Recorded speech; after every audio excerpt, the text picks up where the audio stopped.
तो last lecture हम plot करने के बाद यानी फर्स्ट लॉ करने के बाद आज हम लोग शुरू करने वाले हैं। क्या शुरू करें आज हम लोग? इंथैल्पी शुरू करते हैं आज हम लोग इंथैल्पी शुरू करते हैं। चलो, तो अब भैया इंथैल्पी क्या होता है पहले ये देखते हैं। तो सबसे पहले इंथैल्पी को अगर हम मैथमेटिकली देखें, तो इससे पहले मैंने तुमको बताया था कुछ ऐसा कि याद कर लेना क्यूपी। क्यूपी क्या बोला था?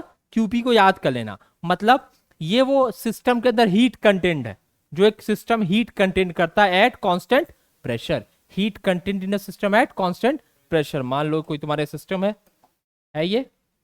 इंथैल्पी क्या होते हैं? इसके अंदर जो हीट कंटेंट है, हीट जो इसके अंदर कंटेंट है, ठीक है, एट कांस्टेंट प्रेशर। पी बराबर क्या है बाबू?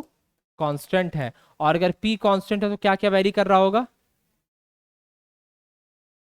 ठीक है, एक कांस्टेंट है, बाकी दोनों हमारे टीडी वेरिएबल्स जो है वो वेरी कर, दैट इज क्या है, वॉल्यूम एंड टेम्परेचर। उसको हम लोग वेरी करा के बाकी चीजों को रिकॉर्ड करते हैं, एक्सपेरिमेंट अपना परफॉर्म करते हैं। क्यूपी क्या है? Heat content in a system. कितना हीट एक सिस्टम के अंदर है at constant pressure is the enthalpy. ठीक है, एक बात का ध्यान रखना, इंथैल्पी को हम लोग किससे डिनोट किए हैं? कैपिटल एच से। और कैपिटल एच से जिन भी क्वांटिटी को हम लोग डिनोट करते हैं वो कैसी क्वांटिटी होती है?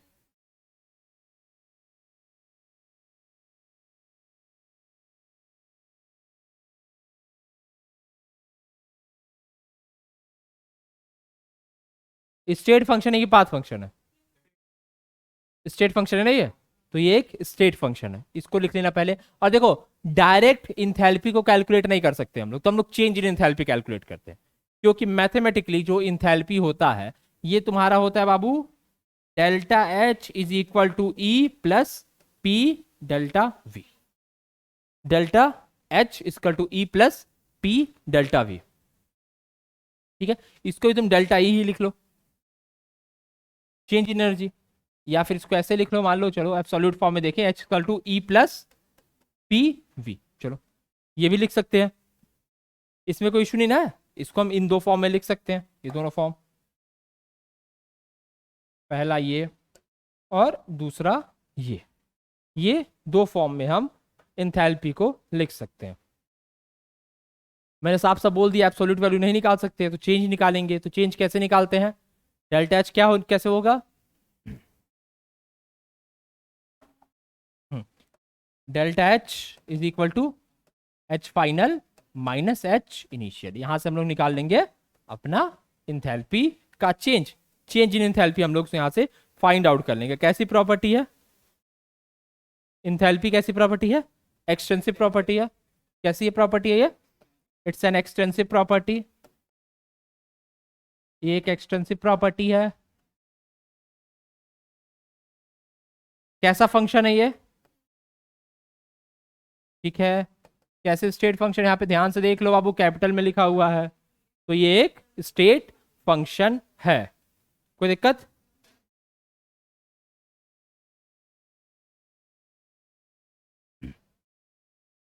स्टेट फंक्शन है, कैपिटल में लिखा हुआ है। तीसरा, ई पी और वी तीनों हमारे स्टेट फंक्शन है, इसलिए भी एक स्टेट फंक्शन है ये। तो स्टेट फंक्शन क्यों है, ये बात समझ में आ गया? Okay, good.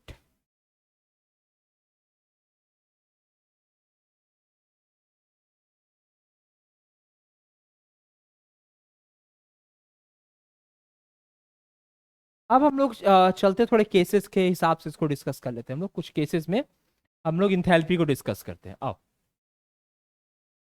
मान लो जैसे क्या लिखा हुआ है यहाँ पर, delta H is equal to delta E minus P delta V, minus P delta V. तो जब यहाँ पे पी डेल्टा बी लिखा हुआ, पी डेल्टा वी लिखा हुआ, इसका मतलब क्या हुआ? यहाँ पे प्रेशर जो है वो क्या है?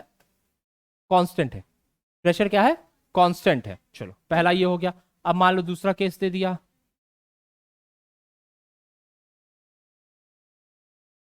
यहां पर क्या होगा? नहीं नहीं, ये वापस मैंने वही लिख दिया, डेल्टा पीवी लिखते। तो इस केस में क्या हो रहा है? यहाँ पे वॉल्यूम कांस्टेंट है, यहाँ पर क्या कांस्टेंट लिया हमने? प्रेशर हमारा कांस्टेंट है। यहाँ पे क्या हमने कांस्टेंट लिया है? यहाँ पे हमारा वॉल्यूम कांस्टेंट है। प्रेशर हमारा वॉल्यूम कांस्टेंट है। तीसरा ऐसा हो सकता है कि मान लो कांस्टेंट टेम्परेचर और प्रेशर हो। क्या हो? कांस्टेंट टेम्परेचर और प्रेशर हो, या फिर हम लोग ले लें चेंज इन मोल्स। जब चेंज इन मोल्स की हम लोग बात करें, या फिर मान लो कोई हम गैसियस रिएक्शन लेते हैं, अभी हम लोग गैसियस रिएक्शन में आएंगे। कोई गैसियस रिएक्शन लेते हैं, वहां पर क्या हो रहा है, मान लो जैसे क्या है, इसको देखो, मान लो तुमने ले लिया, तुमको पता है पीवी किसके बराबर होता है, एनआरटी के। पीवी किसके बराबर होता है, एनआरटी के। तो यहाँ पे चेंज इन मोल लेते हैं लोग, delta N in gas phase.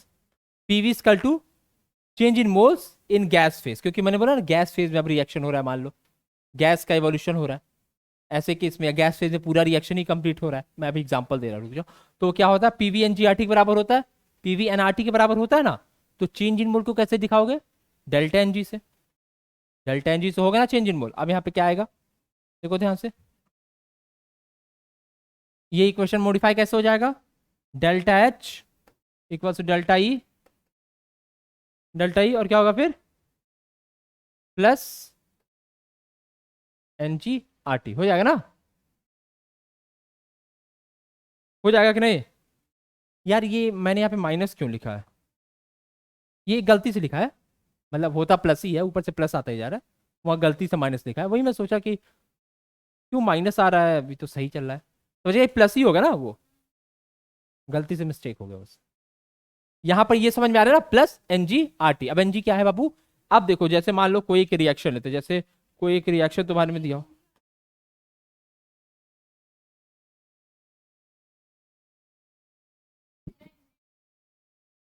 PV, हाँ तो किसी एक को चेंज करो। मान लो तुम कहीं भी तुमने वॉल्यूम का चेंज किया, तो क्या हुआ वहां पर मोल्स चेंज हुए होंगे। वॉल्यूम का चेंज किया तो मोल चेंज किए होंगे, तो इसको डेल्टा वी कर लो, पी डेल्टा वी, इसको डेल्टा एनजीआरटी। ठीक है ना, यहाँ पे चेंज कर दो, तो फिर एनजीआरटी चेंज हो गया। तो डेल्टा वी यहाँ चेंज हो, उसकी जगह हमने एनजीआरटी के उसको रिप्लेस कर दिया, तो यहाँ पे हमने एनजीआरटी को इंट्रोड्यूस किया है। अब देखो, अब एनजीआरटी को निकाल, अब ये देखो फिर एनजीआरटी लिख दिया, डेल्टा एनजी। डेल्टा एनजी कैसे निकलेगा, एक रिएक्शन से देख लेते हैं हम लोग।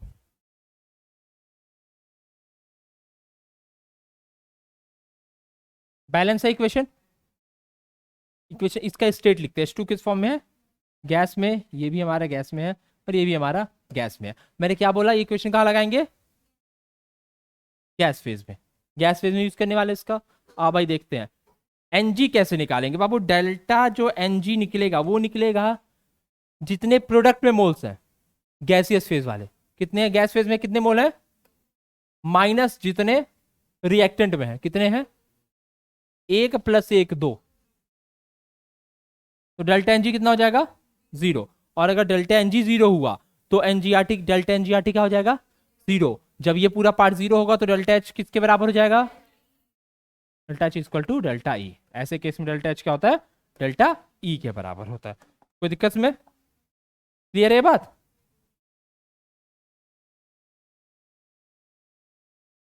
हाँ, तो दूसरा रिएक्शन देखो, मतलब पहला रिएक्शन आ गया, एनजीआरटी जीरो हो गया भैया। अगला रिएक्शन देख लेते हैं, अगला रिएक्शन चलो पीसीएल5 का डिकम्पोजिशन देख लो। पीसीएल5 है गैस, डिकम्पोज कर रहे हैं,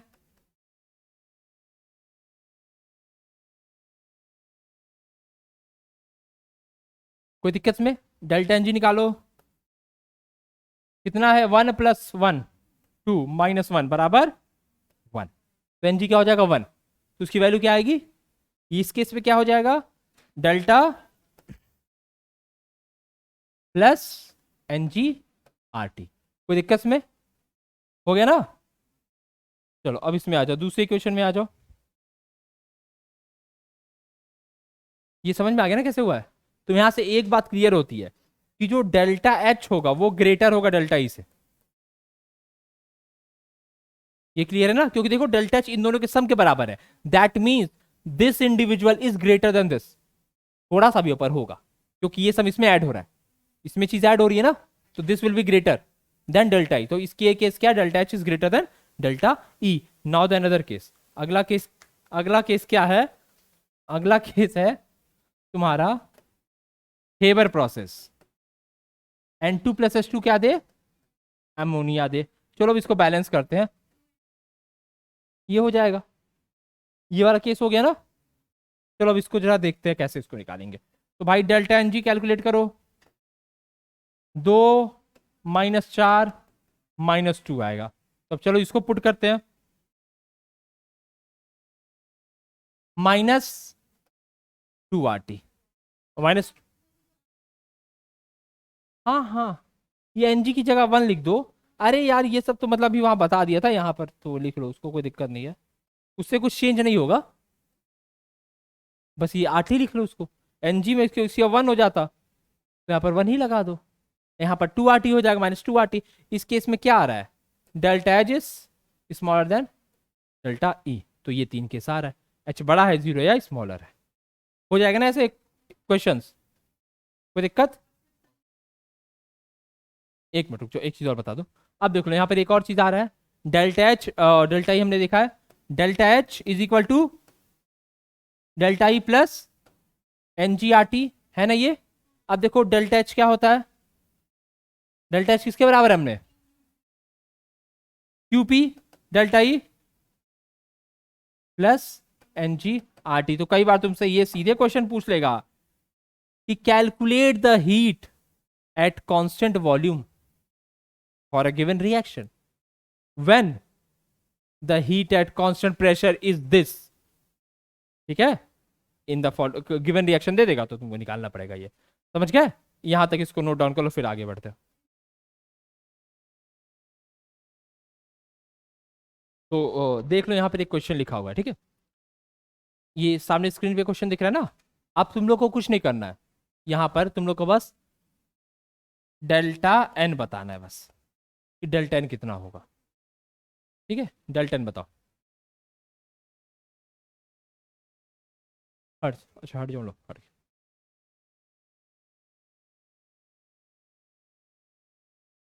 तो इसका आंसर देखो निकालो कैसे, तुमको जो इक्वेशन दे देगा उसमें तुम देखोगे पहले सबके स्टेट, इसका स्टेट क्या है, सॉलिड है, ये क्या है, गैस है, तो हमें मतलब किससे है, गैस से,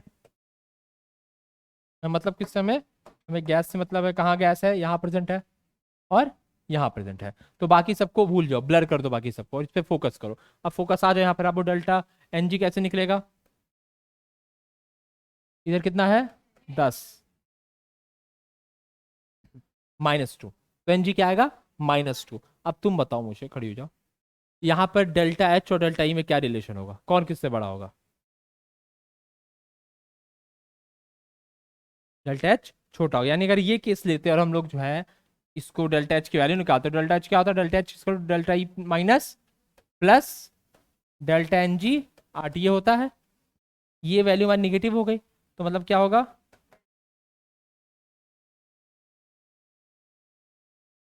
-2 RT, दैट मीन्स कि ये क्या होगा, छोटा हो जाएगा देन डेल्टा ई, तो इस केस में क्या होगा, ये हो जाएगा। कोई दिक्कत में, क्लियर है ना?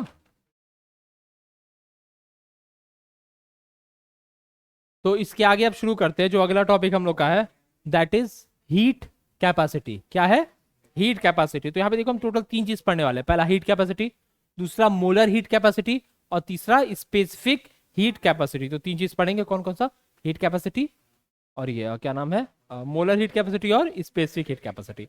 तो सबसे पहले अगर हीट कैपेसिटी की बात करें तो हीट कैपेसिटी को हम लोग किससे डिनोट करते हैं, सिर्फ सी से, इसको डिनोट करते हैं हम लोग सी से, कैपिटल सी से।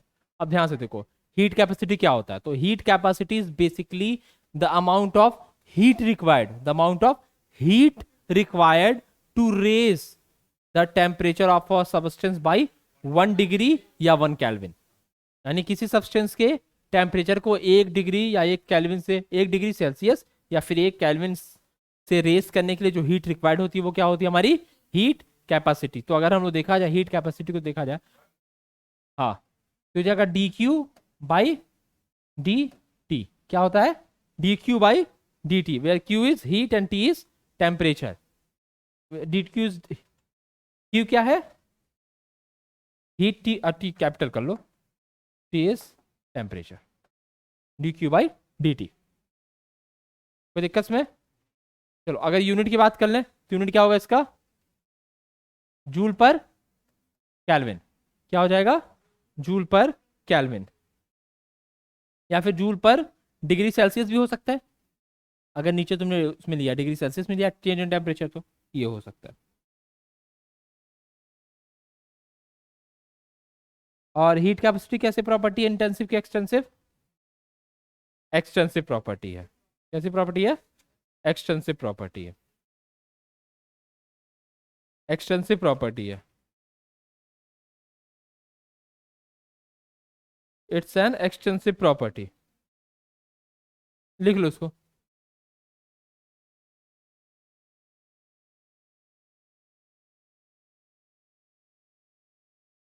एक्सटेंसिव प्रॉपर्टी है। चलो इसको लिख लिया, आगे बढ़ा जाए। हीट कैपेसिटी समझ गया ना क्या है?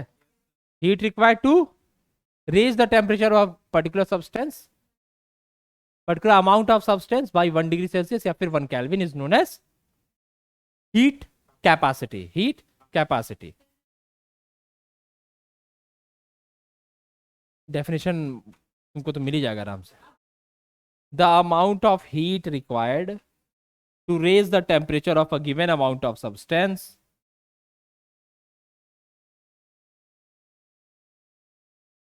by 1 degree Celsius of a given amount of substance by 1 degree Celsius or 1 Kelvin.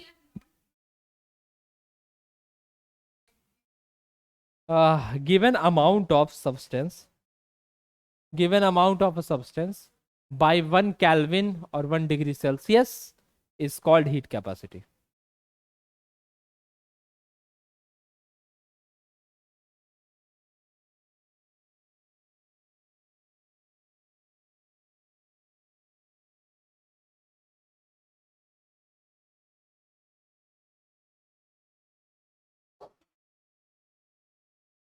अब देखो next one is molar heat capacity. अगला क्या है? Molar heat capacity. Molar heat capacity. तो अब ये मोलर हीट कैपेसिटी क्या है? ये भी सेम चीज है। द अमाउंट ऑफ, क्या है ये भी? The amount of heat required to raise the temperature of 1 mole of a substance. बस चूंकि मोलर है तो यहां पर क्या आ गया? 1 mole of a substance by 1 degree या फिर 1 kelvin is known as molar heat capacity. It is known as molar heat capacity. Clear है? चलो अब मोलर हीट कैपेसिटी को थोड़ा और देखते हैं। इसको हम लोग डिनोट करते हैं by C and a subscript M. C and a subscript M. अब देख लो इसको क्या होगा, तो ये सी एम जो ये इक्वल होगा, ये होगा बाबू तुम्हारा सी बाई एन के equal, where N is, N क्या है यहां पर? N is moles. N is moles of substance. C M is molar heat capacity. C M is molar heat capacity. बाबू amount of heat required to raise the temperature,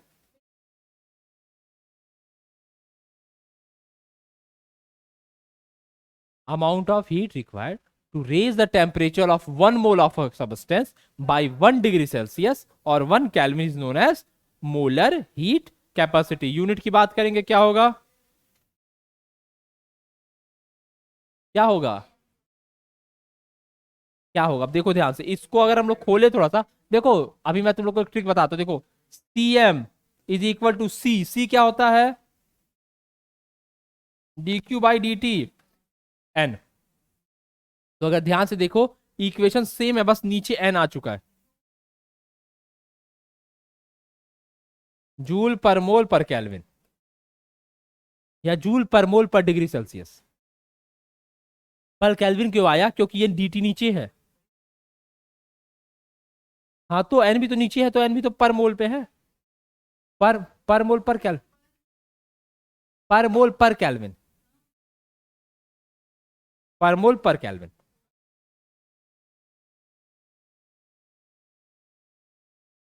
हो गया ना ये? चलो अब आ जाता है स्पेसिफिक हीट कैपेसिटी, तीसरा आता है। ये क्लियर हो रहा है सबको? ए बाबू इस पे सवाल आएंगे अच्छे खासे, ये बार समझा दूं।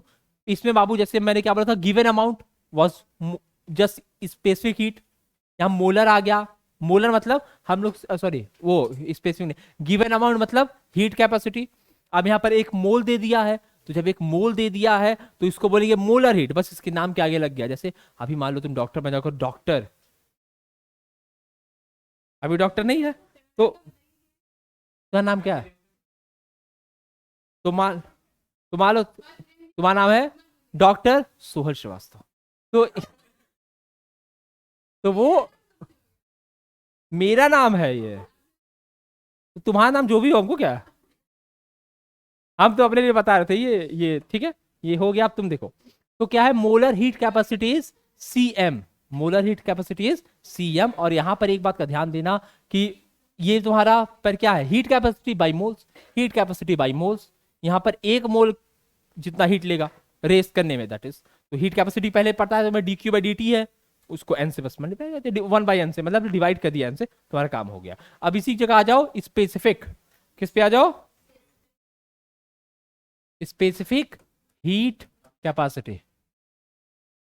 अरे कैपेसिटी हो या कैपेसिटी हो, वॉट जो भी तुम लोग इसको पढ़ना चाहो, हाँ कैपेसिटी जो भी है, जो तुम्हारी कैपेसिटी इसको पढ़ने की तुम उससे पढ़ सकते हो। इसको हम लोग डिनोट कर रहे हैं छोटे सी से, इसको हम लोग डिनोट कर रहे हैं छोटे सी से। हाँ, तो अब ये छोटा छोटा जो सी है, ये क्या होता है बाबू, अब यहां पर जैसे हमने मोल लिया था, अब यहां पर हम लोग जो है ले लेंगे 1 ग्राम ऑफ सब्सटेंस को। यहाँ पे हम लोग क्या लेंगे, जैसे the amount of heat required to raise the temperature of 1 gram of a substance by 1 degree is specific heat capacity. The amount of heat required to raise the amount of heat required to raise the temperature by 1 degree Celsius of 1 gram substance is known as specific heat capacity। तो C किसके बराबर हो जाएगा तुम्हारा, C by W के, C by W के, और इसको करो, ये कैपिटल C है, यानी dq बाई dt, और यहां पर हो जाएगा W।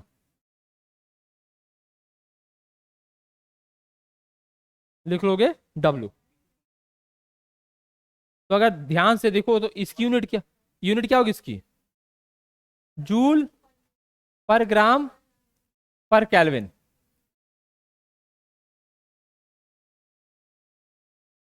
हाँ हाँ, इसको, हाँ हाँ, इसको तुम सीएम लिख लो, उससे जैसे मैंने डब्ल्यू कर दिया ना, अगर वो सीएम लिखा होगा फिर मोलर मास नीचे दिया होगा, देखो ध्यान से, अगर वो सीएम लिखा होगा तो नीचे मोलर मास फिर दिया होगा या मॉलिक्यूलर मास दिया होगा। तो इसीलिए मैंने सीएम नहीं लिखा था, मैंने सिर्फ सी लिखा था, तो तुम सी पे ही कर लो। जैसे तुम इसको निकाल रहे हो ना, तो फिर मोलर मास से, जैसे मोल है, मोल को फिर, जैसे मोल क्या होता है बराबर, moles is equal to given weight upon molecular mass. तो अब गिवन वेट निकालना, तो मोल मोल इंटू ये हो जाएगा। तो इसीलिए वो वहां पर किया था, ताकि तुम इसको मल्टीप्लाई कर पाओ। नहीं समझे, यहाँ पे अगर सीएम होता, देख लो इधर ध्यान से, यहाँ पर अगर सीएम होता तो ये क्या हो जाता इक्वेशन, सीएम क्या होता, D Q by N D T, और मैंने डब्ल्यू से इसको मल्टीप्लाई करा था, डब्ल्यू नहीं, सॉरी, मॉलिक्यूलर मास से मल्टीप्लाई किया था, तो मॉलिक्यूलर मास इंटू मोल क्या आएगा, डब्ल्यू। तो मैंने डब्ल्यू सीधे लिख दिया, समझ गया ना। तो ऐसे हेर फेर किया रहेगा तो उससे परेशान मत होना।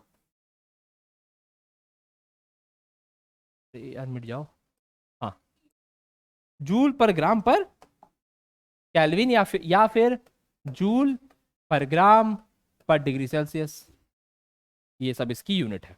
कोई दिक्कत में, कैसी प्रॉपर्टी है ये बाबू, इंटेंसिव नहीं इंटेंसिव, वेरी गुड, काफी अच्छा, intensive property, it is an intensive property, ये एक इंटेंसिव प्रॉपर्टी है। हाँ, स्पेसिफिक वाले मैंने वहां पर बताए थे ये चीज तुम लोग को पहले भी। अब देख लो, अगर ध्यान से देखो, अब हम लोग देखेंगे, अगर हीट मान लो सप्लाई हो रहा है एट कांस्टेंट प्रेशर, अगर जो है तुम्हारा हीट अगर सप्लाई हो रहा है एट कांस्टेंट प्रेशर, तो हीट अगर कांस्टेंट प्रेशर पे सप्लाई हो रहा है, यानी हम लोग बात करेंगे सीपी की बात करेंगे, सीपी, सीपी की बात करें उससे पहले रुको थोड़ा सा, इसको बस सीपी कैसे है देख रहे थे। अभी यहाँ पर तुमको क्या आ रहा था, ये तुमने क्या निकाला था उससे पहले, C equals to D Q by D T था, D Q by C equal to D Q by D T था। अब हम लोग बात करते हैं, अगर हम लोग प्रेशर जो है कांस्टेंट करें, पहला केस क्या है, प्रेशर कांस्टेंट कर दे रहा है, तो प्रेशर कांस्टेंट करने पे ये क्या हो जाएगा P, और ये भी है कांस्टेंट P, प्रेशर कांस्टेंट हो गया। अब देखो कांस्टेंट प्रेशर पे डी क्यू क्या होता है, D Q at constant pressure, अरे क्यूपी क्या होता है? चेंज इन इंथैल्पी होगा ना। यहाँ पे डेल्टा क्यू क्या होगा? चेंज इन इंथैल्पी होगा। That means CP is equal to delta H by D T at constant pressure. पहला इक्वेशन इसको लिख लो, इसको दिमाग में बैठा लो, कोई दिक्कत में? Delta H by D T हो गया ना, ये कांस्टेंट प्रेशर हटा सकते हो वैसे यहाँ पे, ये मतलब चाहो तो ये ना लिखो, अब काम हो जाएगा तुम्हारा। इसको पहला इक्वेशन लिख लो तुम लोग।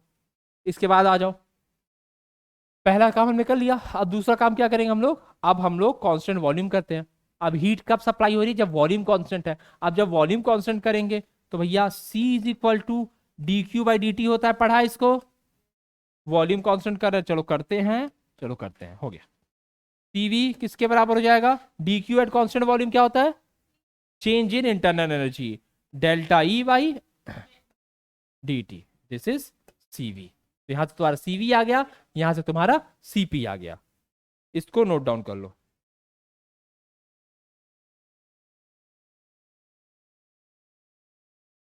तो अब इसके आगे चलते हैं। अब हम लोग हमने सीपी और सीवी निकाल लिया। अब जब हमने सीपी और सीवी निकाल लिया तो अब हमें भैया इन दोनों को रिलेट करना पड़ेगा। इन दोनों का हमें क्या करना पड़ेगा? रिलेट। तो इसको रिलेट कैसे करेंगे? तो आओ अब हम लोग पढ़ते हैं रिलेशनशिप।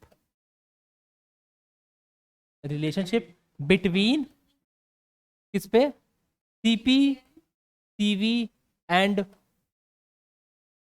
आर। सीपी, सीवी और आर के बीच में, ठीक है? किसके लिए? आइडियल गैस के लिए।